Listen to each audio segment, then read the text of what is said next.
Las decisiones adoptadas por el Observatorio Ciudadano serán obligatorias para las autoridades competentes en materia de movilidad, quienes solo podrán excusarse cuando exista imposibilidad para implementarlas, lo que deberán fundar y motivar por escrito.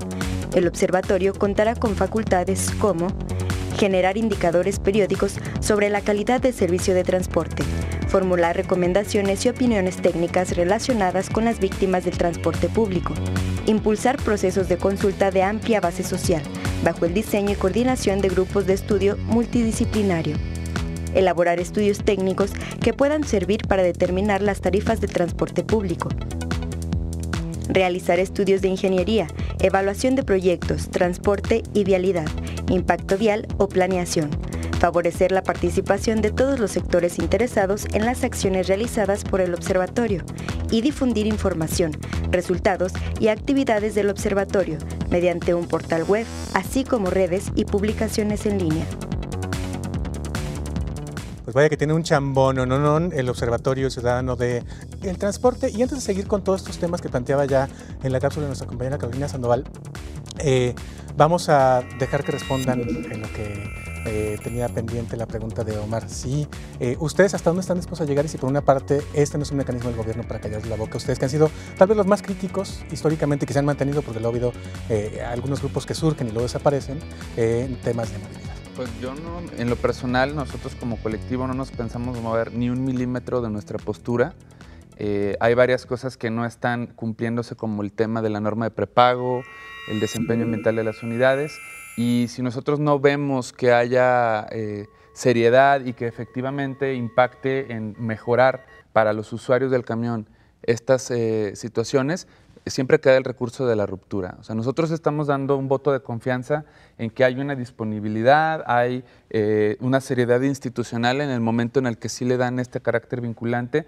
Creo que lo que ha hecho falta es encontrar estos equilibrios que decía hace un momento Omar, pero también es que es la primera vez que hay un mecanismo vinculante. Entonces también creo que vamos a explorar el mecanismo, pero en definitiva yo creo que vamos a ser críticos. Les decía hace un rato en el corte que también tuvimos ya un desencuentro por ahí con el subsecretario de Asuntos Jurídicos en la primera sesión, en la previa, donde hubo tensión, hubo conflicto, y pues esa va a ser la tónica. Pues me estás contando el chisme, cuéntanoslo completo. No, bueno, hubo problemas precisamente porque había detalles que tienen que ver con la convocatoria, tienen que ver con el trato que se le da a las organizaciones civiles, tienen que ver con la agenda, y de pronto había como, creo, un malentendido del lado de él. Estamos pidiendo, particularmente el Rojo, que se estableciera un mecanismo para regular la existencia de posibles recursos, no para pagarle a los integrantes del observatorio, sino si vamos a hacer una página web y si vamos a generar mecanismos de consulta con la ciudadanía, pues sea que los ponga educación o que el negro y yo vendamos tamales y de ahí financiamos el asunto, debemos de transparentarlo.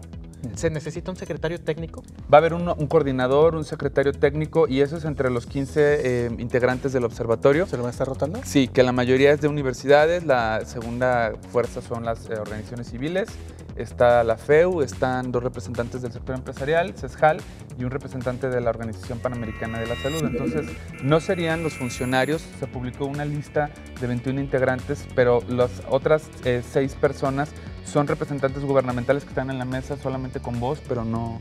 O sea, los que tienen votos son los 15 de el lado ciudadano solamente. Sí. Que habrá que decir que pues nada nos obliga, ¿no? Tampoco a estar en el observatorio, no hay un sueldo de por medio, son cargos honoríficos. O sea, en ese sentido, pues no existe ese tipo de presión que luego existe cuando uno entra a la burocracia, ¿no? Y si no cumples, pues te echo, te bla, bla, bla. O para eso te pago, no te pago para que me pegues, ¿no? Aquí al contrario, nosotros siempre hemos defendido nuestra libertad de palabra. En Ciudad para Todos tenemos clarísimamente que dentro de nuestro objetivo el transporte público es fundamental para lograr movilidad sustentable, y entonces estamos dispuestos a meterle toda la carne al asador para que esto pase sí o sí. Entonces, en ese sentido, si tenemos que dejar el observatorio porque no está caminando, no le vemos ningún problema.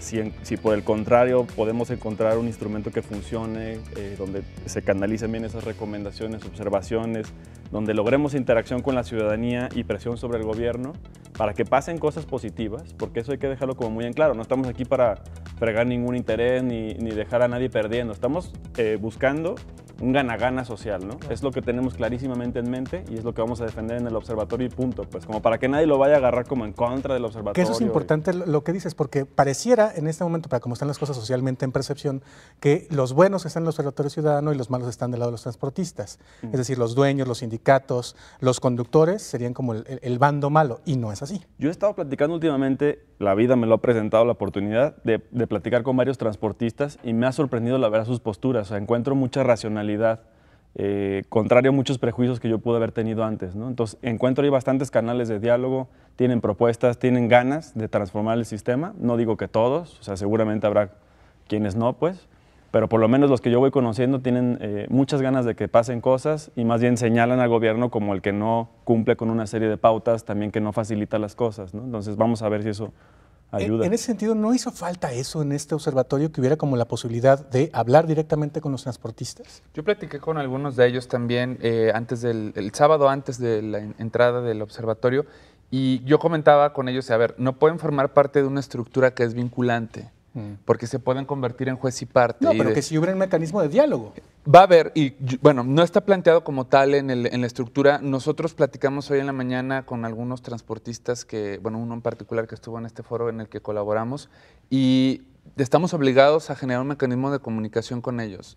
También en esta otra reunión que yo tuve, varios de ellos referían a los armadores y a los distribuidores de camiones como parte del círculo vicioso en términos del diseño ergonómico. Mencionaban que en el Quad, por ejemplo, ya hay varios estudios en la carrera de diseño industrial sobre cómo mejorar el diseño de las unidades y que luego cuando vas con los distribuidores, no, es que tiene que ser camiones con trompa, claro, porque así es.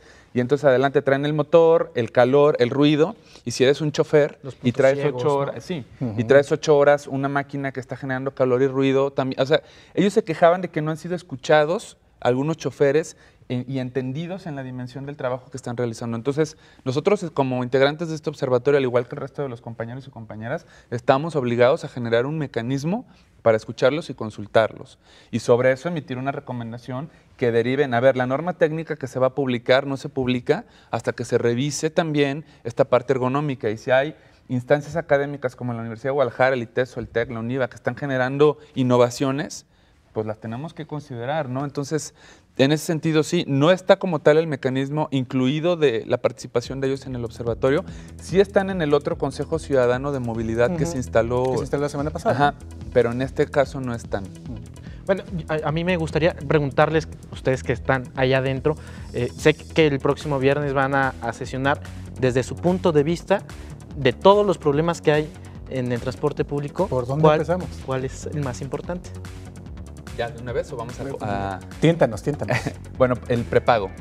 Yo diría el sistema de prepago tiene que ser algo que logremos que se materialice porque va a quitar la presión al chofer de conducir, cobrar, vigilar quién sube y quién baja, y eso nos va a hacer una medida de despresurización sobre la labor que ya realizan y tenemos que revisar a detalle en dónde se está atorando el tema del prepago. ¿Es falta de dinero? ¿Es falta de información? ¿Es falta de capacidades? ¿Es poco acceso al crédito? Entonces tenemos que ver esa parte para que lo que recomendemos vaya orientado a que la autoridad realmente asegure que la norma técnica publicada en diciembre del 2010 se cumpla. Para mí esa es una de las cosas que son más importantes en este momento. Por ahí empezamos ese Mario, y por dónde empezamos, dice el negro, después de la pausa regresamos, no se vayan.